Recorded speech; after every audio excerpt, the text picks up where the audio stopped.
ในเป็นจ้องตัวละไปหางลีเนาะหยาบคายพี่น้องเขามาจอมโดยซ้อมกันให้สุดๆค่ะเนาะอันนั้นก็จะเป็นวัดล่องเสือเต้นนะครับเนาะกำไทยแต่ว่าวัดล่องเสือเต้นเกียงไฮ้นะครับอย่างนี้เกียงไฮ้ใครเนาะเขา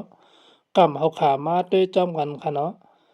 ฮู้ว่าแต่กะเลที่แล้วเนี่ยเพราะว่ามาเลในเมืองเจียงไฮ้เมืองไทยนั่นแหละเนาะที่นี่ก็จะเป็นวัดล่องเสือเต้นนะครับเขาขาเข้ามาจอมกันในจ้องนั่นนะครับเนาะ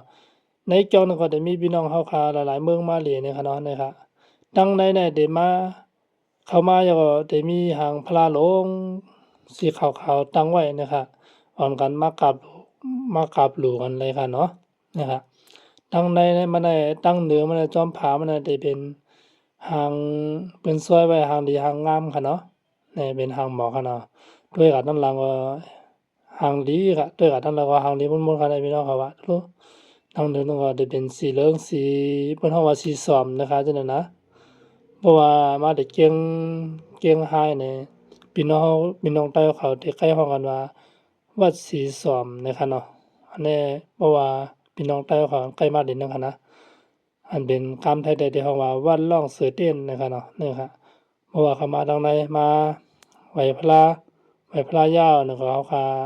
คำอ่อนกันกาดังนอกกาเลนะครับเนาะ đang nọc đang nay hàng lý tạo với khả nó đang là có hàng lý bằng khả nó này hảพี่น้องขันนอกเมืองในเมืองกันมาเลยน้ำมาน้ำคันเนี่ยฮะเนาะตั้งน้ำมันค่ะคนพอเต็มปีกคันที่ขึ้นรถในผมมีคันเนี่ยนะดูแต่ไถแค่พักเลยนะมันน้ำค่ะหางพระสีขาวเนาะหางอุปกุฎเนี่ยค่ะเนี่ยโอ้หางพระ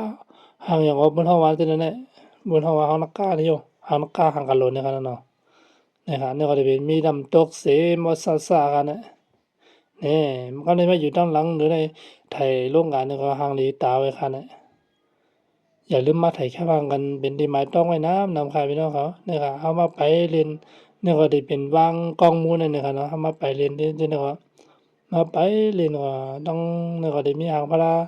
สีขาวนี่ครับน่ะสาธุเจ้าเมืองค่ายพี่น้องเขามาดูมาไว้มาเลขเจียงไฮ้เนี่ยเพราะว่าได้เลขที่แล้วเนี่ย ที่แน่ๆเป็นอันที่ดีเด่นสิเพิ่นว่าวัดร่องเสือเต้นนะครับเนาะวัดส้วมนะครับเนาะอันนี้เขามาไปเล่นจอมคางมันนะครับเนาะมาไป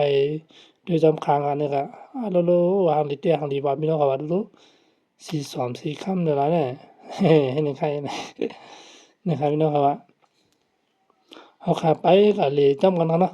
ไปด้วยจอมกันครับนี่ๆๆๆดังบนกันของหมู่นั่นขนาดเนาะนะครับมื้อนั้นน่ะเขาขามาน่ะ ที่แม่นกลางวันน่ะครับก็กลางวันก็บ่แดดไม่กาครับเพราะว่าเราขาด้วยทางใดเอาขึ้นมาด้วยทางเหนือยาวนี่ก็มีสังน้ำเราขาหลีจอดยาวนี่ก็เราก็ได้ขึ้นเรือไว้นะครับเนาะจั่งก็ย่ากันไปแทงวันหน้านะครับบ๊ายบายค่ะขอบใจค่ะ